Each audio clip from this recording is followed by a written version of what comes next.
But fair point. Album sales just going now. They're plummeting as we speak. And every now and then you have an artist release something which has got considerable amounts of speculation and hype, and it will sell well. Eminem's Recovery is an example. Eminem's Relapse is an example. Kanye West's My Beautiful Dark Twisted Fantasy is an example.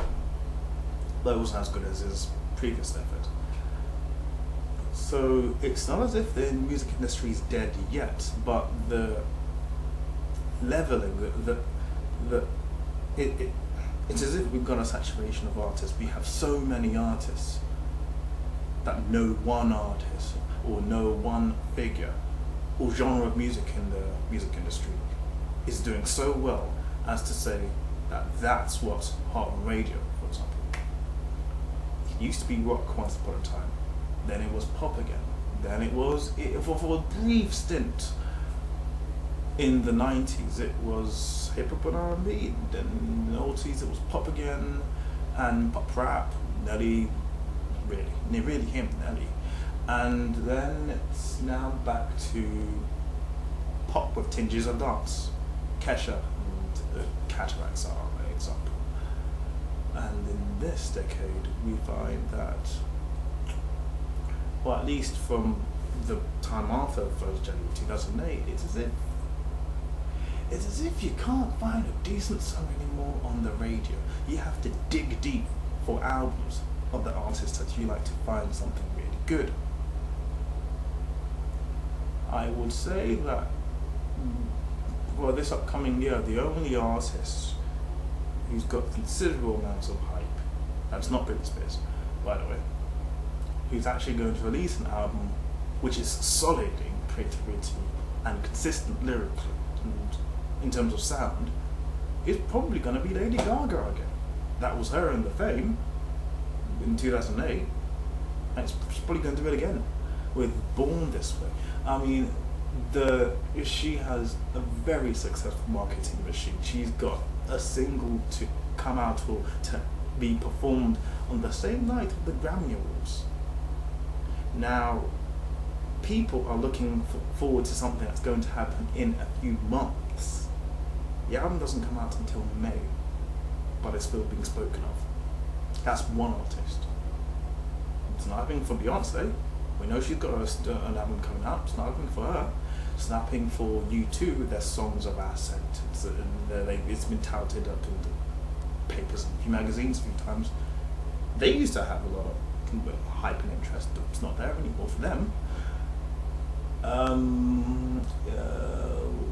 We haven't got that sort of interest for people like Akon anymore, or Lil Jon. In fact, Lil Jon's album has tanked.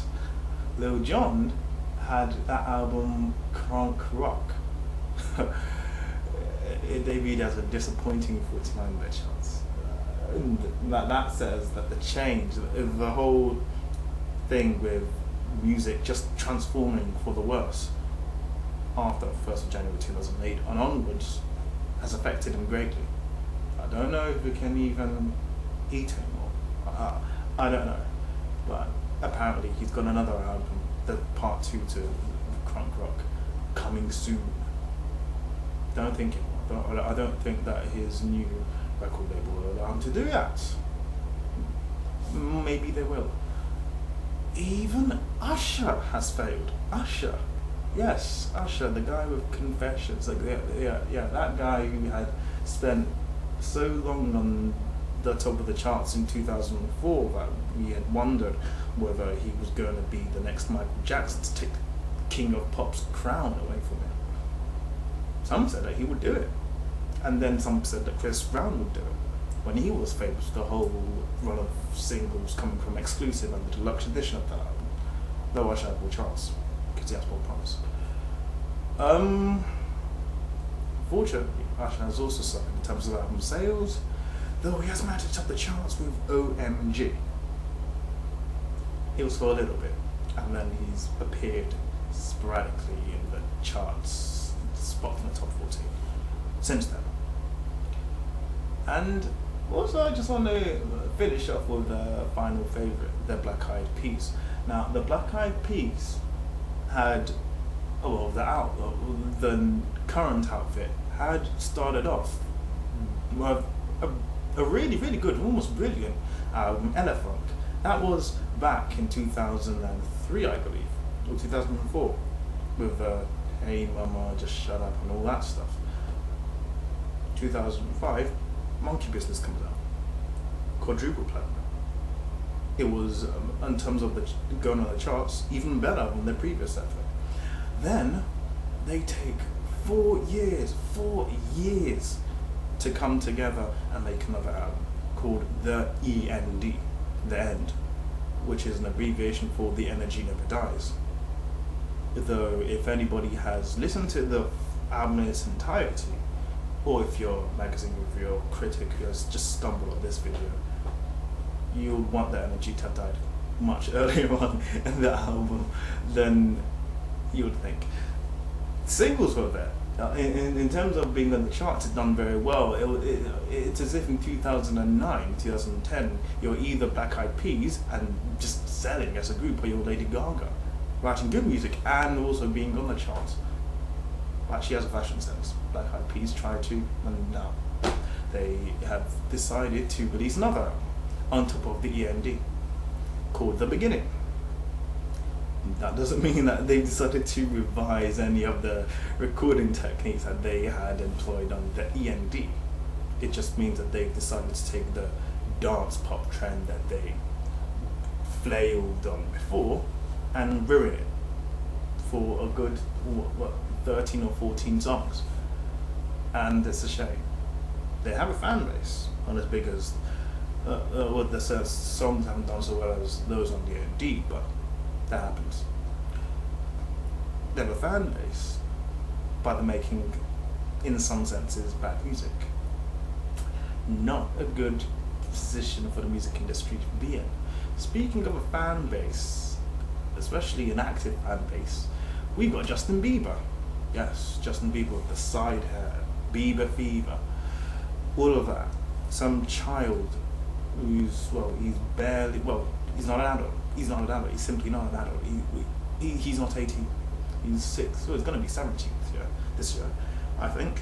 And he's actually become famous through YouTube. Doesn't mean that he's made good music per se. In fact, the My World 2.0 isn't that bad, but he's being let down by the over-effusive teen fan base that he's got. The following he's got on YouTube and around the world on his tours is just, it's impressive, for one thing. But even he's going to experience a career decline in terms of sales, if not those who turn up on tour. And now, if he's to suffer, it means the music industry has done really, really bad, because he's meant to be really, really famous right now. He's got the fame in terms of those who turn up on tours. He's even got a video coming out, a biopic of some sort, and he had a book come out. Some people say nobody gives a damn about his life story, got other things to think about, but he's got that coming out. Well, it's come out already. He's got tours. He's even done Madison Square Garden. He's been on Madison Square Garden.